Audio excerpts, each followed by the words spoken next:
nakakampi ni Carla Estrada ang publiko ngayon. Ito yung sa kanya, yung alam mo na, sincero siyang nanawagan sa mga tagahanga ni DJ na no hate, no bashing. Kay Catherine Bernardo. Ayan na. Dahil nagpakita nga siya ng gilas sa kanyang sexy performance bilang tagapag-endorso ng Century.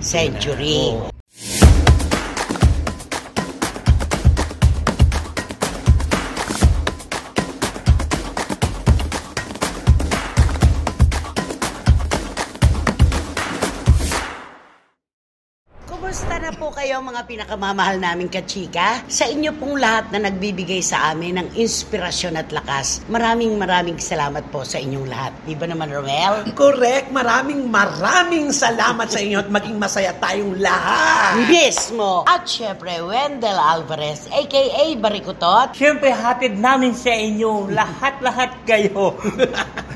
Siyempre, hatid namin sa inyo lahat kayo itong mga chika at itong mga balitang artista. At siyempre, kasama na ang mga opinyon. Manipis.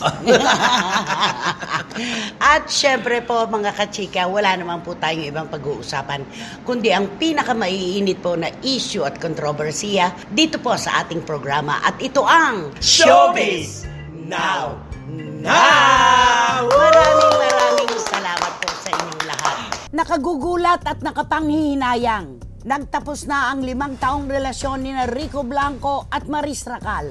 Maraming espekulasyong naglulutangan ngayon tungkol sa maingay nilang hiwalayan.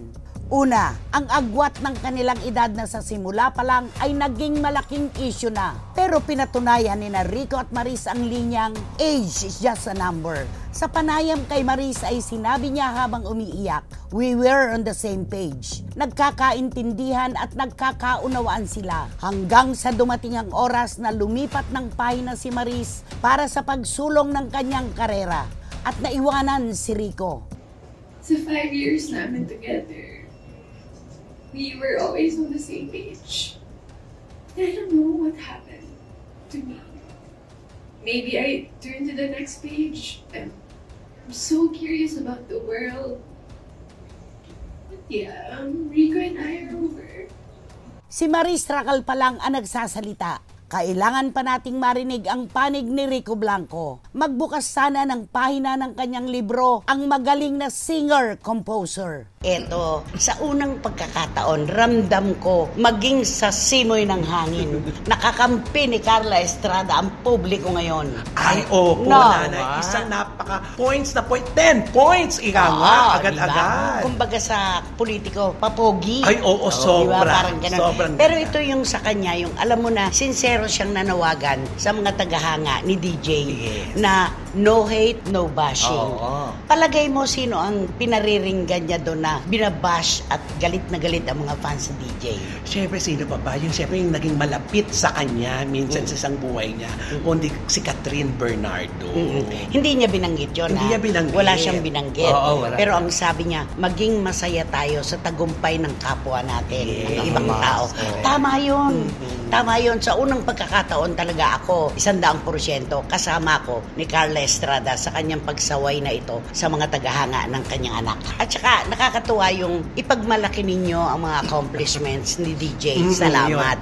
Ipagmalaki ninyo ang mga nagawa niya. Salamat. Pero huwag ninyong ibabash ang kapwa niya artista. Hindi ito ang klase ng suportang hinihingi namin ng mga Padilla. Yun ang napakaganda. Kasi isang pagpapatunay na hindi niya kinukonsinte ang sino mang babash, sasabihan ng mga negatibo sa anumang mga kasamang artista ng kasaan. Kaya lang, ang komento ng marami, sana daw noon pa ginawa ito ni Carla Estrada. Medyo napahuli lang po sa biyahe, ika nga natin, pero napakaganda pa rin po ng kanyang sinabi.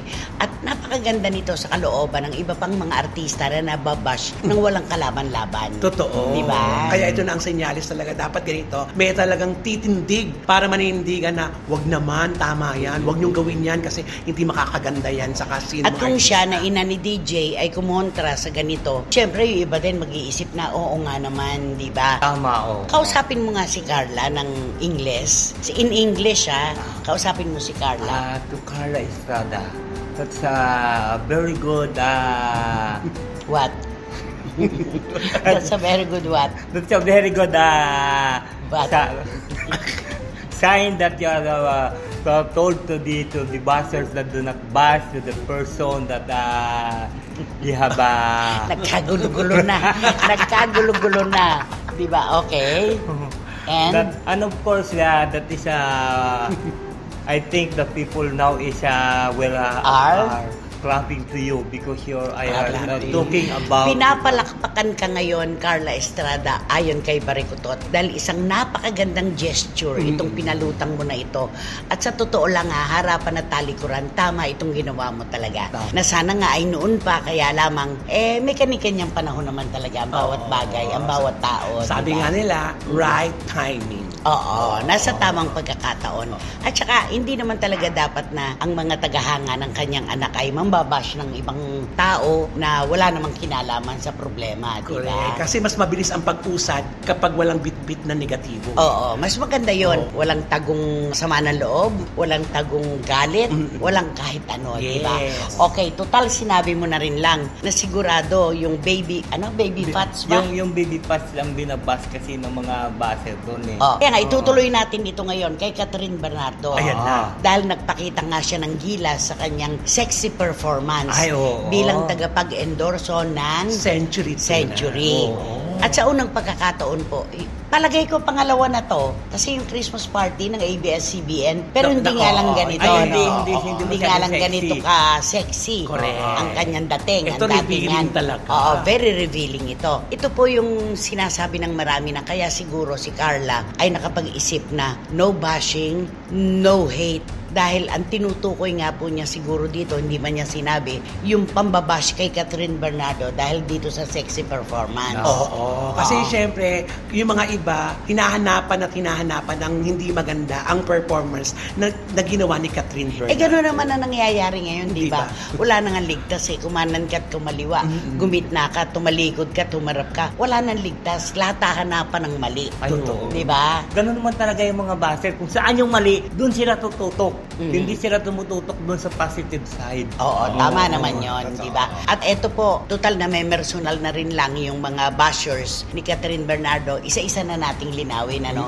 Kasi po, ang gusto yata nila ay magpakulong pa rin si Catherine Bernardo dun sa pagiging teen star. Tama. Yung pagiging teenager. 28 years old na po si Catherine Bernardo. Lumakad na po ang panahon, tumakbo pa nga.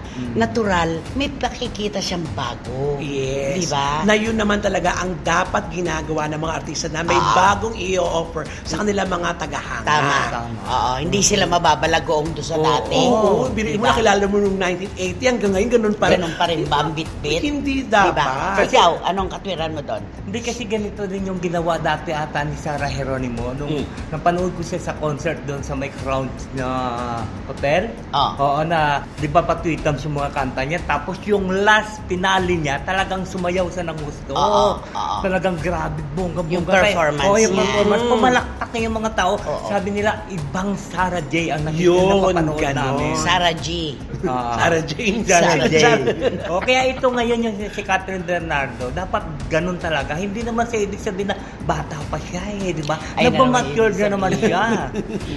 Hindi, tsaka po, ibinabagay lang ni Catherine sa panahon. 28 years old na siya. Alangan namang makita siya natin na may mga ribbon-ribbon pa at kung ano-ano sa buhok.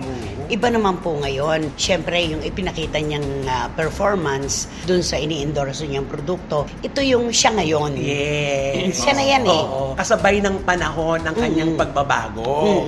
Yun. At saka yung mga personal po na pintas, kalimutan na po natin yun. Isang tabi na po natin yun. Nadagdaanan na yan ni Catherine Bernardo at hindi po niya ikinakaila yung mga kakapusan at kasobrahan sa kanyang katawan. Totoo. Dahil maniwala tayo, lahat tayo ay may kulang at sobra. Oo, wala pong perpekto sa buhay na ito. Kaya kung ang tinitingnan natin yung lahat ng mali kay Catherine, paano tayo mag-move on kapag kaganyan? Dapat tanggapin natin si Catherine bilang siya sa panahong ito, di ba? Yes. Hindi yung babalikan mo pa yung kung saan siya nakakulong na mga roles na pambata. Iba na nga ngayon Correct. Di ba? Tapos yung pa-cutie-cutie niya na style, di ba? Dapat talagang matured role na talaga ibibigay sa kanya. Marami nga na dapat daw itong daw yung gagawin nilang pelikulang dalawa niya. Din dapat matured na scene na itong gagawin nila, di ba? Ayan. At saka meron pang isang pagpunahan na basa tayo. Yung kung sila pa ni DJ ngayon, Ay. sigurado hindi gagawin ni Catherine ang sexy performance na yan. Nako. Ay, May katotohanan yon.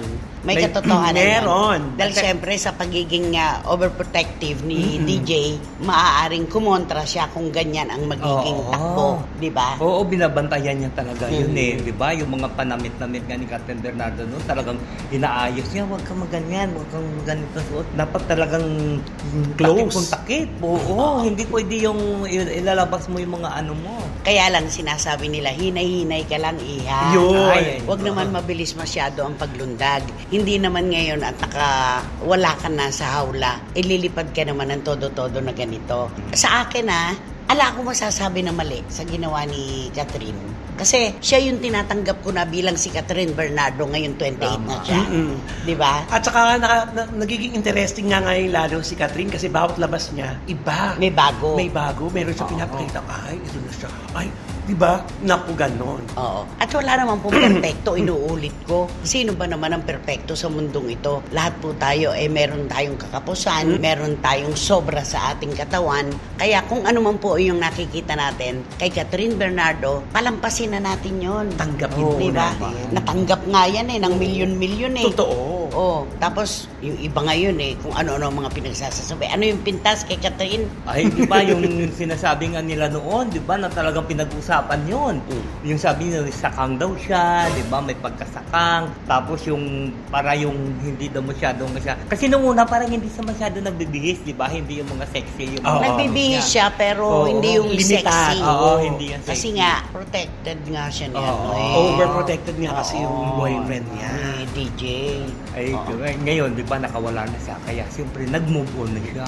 Oo, nakakalungkot yung, nagpa-opera ka na ba? Ay, Ay, mga Parang ganyan. ganun. Inoperahan na ba ang binti mo at hindi ka nasakang? Wala namang ganun. Magagaling lang yung nagbihis kay Catherine Bernardo. Tama. Alam nila kung anong isusuot ng kanilang alaga. Yes. Diba? Kaya kita mo, nailusot niya Oo. yung performance na yun na parang wala tayong Oo, nararamdaman. at saka kung ano man yung napapansin nyo, nakita mo niya na binabawian niya tayo sa ibang paraan. Totoo. Diba? Yung unang pansin Projection natin. pa lang, Oo. bigay na bigay na, diba? Doon tayo. Ang galing at mag-project. saka siguro magaling yung mga cameraman, di ba, yung mga ano. Anggulo. Yung angguluhan siya Kailangan na ganun. kasi ganun. Kasi mayroon akong isang artista na ganun. Sinabi, dito yung anggulo, kasi pag dito yung anggulo, hindi makikita yung ang kapintasan ng artista. May mga ganon. Oo, may ganon. Kaya nga oo. tinatawag nila yung iba na ang walang anggulo, di ba? Ah. Kunwari, Alden Richards, lalaking walang anggulo kung tawagin, Agamula, di ba? Ay, Piolo wow. Pascual. Yan. Kasi kahit anong anggulo mo kunan, gwapo pa rin, di ba?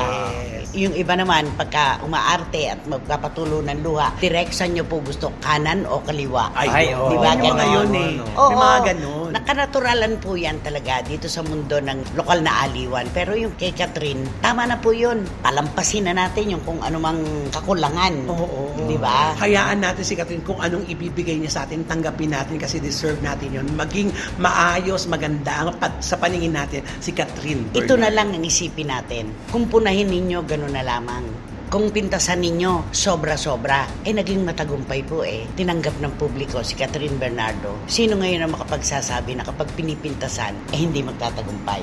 Yun na. Di ba? Oo. Oh, yun yun. Tama. Kantahan mo si Catherine Bernardo. Ano, siyempre kakantahan ko siya ng Oh. Hindi ako nahiya. Mali. Didi Reyes, bakit ako mahihiya? Bakit ako mahihiya? Hindi ako Sabi niya, nahiya. Hindi ako ako nahihiya. Ano ba yun? Ano ba? Bakit ako mahihiya? Oo. Game. Miss Didi. Ay. Bakit ako mahihiya? Ang buhay ng tao mayroong mayaman. Hala, walang ganon. Walang ganon. Bakit ako mahihiya kung ang puso'y sumisinta? Oh, Dapat po dapat. Alam mo sa pagsasalansan nga lang ng lyrics, hindi niya alam. Oh, Kung ibigin ko'y Ko ikaw sinta. Bakit ako mahihiya? Alam mo, kung meron mang dapat mahiya ngayon, ikaw yun. Ako yun.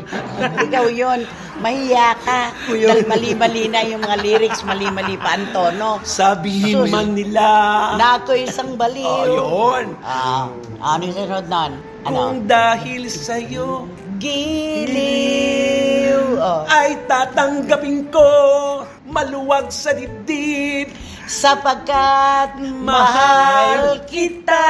Ay, tun tun tun tun tun tun. Bakit ako mahihiya? Mahiya ka. Mahiya. Mahiya ka. Ay, nako. Ay, nako. Sino ba kasi yan? Sino ba yan? Ano ba yan? Siya.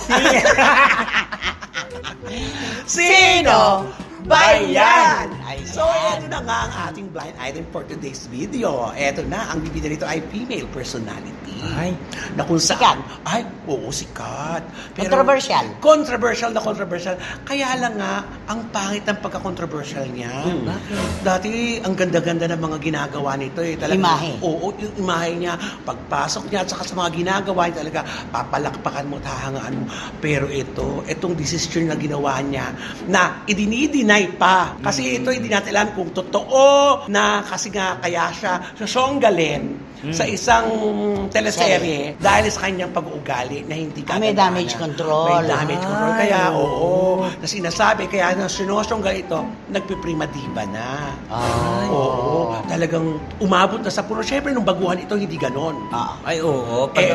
Ito na, pangalawang ano niya na to eh. Pangalawang project niya na to. At siyempre, maingay na maingay ang pangalan niya. At saka, ang nakakapagtaka dito, halos lahat ng kasama nagsasabi, Yun. At sabi nga natin, kung walang usok, Walang apoy. Walang apoy, Oo, walang usok. at saka kung isa, dalawa, tatlo nga nagsasabi, po pwedeng inggit lang ang dahilan. Yes. Pero kapag maramihan na, Ay, ayun na. meron ng mali sa iyo. Nakaka-alarma na. Ito na nga. Nasosyonggal na talaga siya. Dahil sa Ayan, attitude niya. Hindi namamansin. May siyang ugaling may siyang oras na hindi kanya kakausapin. Ay. Namimili na. Pag pinakikiusapan na i-extend kasi para Isang matapos sequence isang na sequence na lang, hindi na siya sumusunod doon. Wala siyang pakialam. Pagpabukas na lang yan, kung pwede namang tapusin na ngayon para sa kapakanan ng lahat. Sayang grabe sayang. naman. Dapat nadagdagan pa naman yung kanyang popularidad. Madadagdagan pa dapat. Oo. Sayang. Dahil yung serye na kinapasukan niya ay napakataas ng rating. Correct. At saka syempre, iba pa rin kasi artista ka kaysa sa iba ko. Exposure. Iba pa rin yun. Totoo. Kaya nakakapanghinayang kasi ito na. Ayan, kung matatag siya sa ganung pangalan, kung madidikit sa kanyang ganitong pangalan, mga ugali na iniiwasan lahat ng mga director, producer, wala na, hindi ito tayo makakaasang babagsak mapanood na pa yun. natin siya sa iba. Babarilin ang pangalan niya sa casting pa lang. Tama. Oo. Diba? Pwede ka ba magbigay ng clue kung sino siya? Alam mo, ang pangalan niya kasi napakagandang bibig. Parang kung sa mga Magandang bibi? Oo, hindi. Magandang. Hindi maganda talaga yung pangalan niya. Magandang siya? Magandang? Pagka kasi sa katulad mga Big Night, di ba? Big Night? Ladies and Ay, gentlemen! oo. Alam mo, Diba? nung una ko marinig ang pangalan niya, Oo. akala ko talaga ganun. Totoo naman. Pati Oo. itsura niya, di ba? Kala mo, doon nga siya nang galing. Oo. Akala ng lahat. Oo. Pero hindi po. Ipinagmamalaki. Ayan, oo. Ladies and gentlemen, bagong-bago, bagong lipat. Fresh! Fresh So, na fresh. iba na, iba Ay, na. iba na. Oh. Iba na siya talaga ngayon. Iba na. Iba na siya. Ano yun, Alana? Oh, wala na. Parang ganon. Nakakapanghinayang kasi ang daming gustong mag-artista. Ito sa kanya, kinukuha Binigyan ng siya. oportunidad. Oo. Sinayang. Siguro kasi hindi niya kailangan ng pera. Ay kasi malaki na kinikita niya. Pero kasi kung walang choice to, kung katulad na ibigay ito sa mga artista na ito lang talaga, Ang pinagkukunan ng kaban. ng kaban, di ba, Oo. Nay? Kaso may mas malaki kasi siyang Oo. pinagkakakitaan Oo. no? Kaya she can afford Oo. na mawala ito. Kaya Diba? pwede niyang sabihin. Kaya lang, hindi maganda yung kanyang pagpapaalam. Iyon ang tsaka. Dapat maganda yung marka nung umalis. Totoo. At saka kung ako yun, tinapos ko na lang, sinaga ko na para masabi, napaka-professional ko. Hindi ako yung actor sa kikitain na, kundi pag Saka siya professional. nagpaalam sana. Correct. Oo. Ay, nako, nakakapanibago. Iba na talaga Iba siya. na. Iba na siya talaga. Iba na. At ala na siya. Iba ka sa lahat. Anong dapat gawin? So, ito na nga pong dapat yung gawin. Mag-subscribe na po kayo, mag-like, mag-share. At pakisama na rin po ang Romel Chica Vlogs ko. Marami pong salamat. At maraming salamat, Wendell. At syempre, wala kayong dapat gawin kundi hit nyo lang yung bell para magkaroon kayo ng notification, makatanggap kayo ng mga bagong upload na videos ng SNN. At hiniling ko sa inyo, samahan ako sa pagsabi ng please, don't skip. At supportahan nyo naman ang aming Showbiz Now na official. Ito yung aming TikTok. Ayan, sa inyo pong lahat ng mga SNNers dito sa ating bayan, lalo na po ang magigiting nating OFW at mga kababayang naninirahan sa iba't ibang dako ng buong mundo. Maraming salamat po sa inyong suporta, tiwala at pagmamahal sa aming tatlo at sa aming programa. Di ba naman? Maraming salamat, Romel. Salamat po. Thank you, Wendell. Thank you. Hanggang sa susunod na episode po ng ating programa, ito po ang Showbiz Now! Ladies and gentlemen, please welcome Press na Press. Kalilipat lang, iba na siya.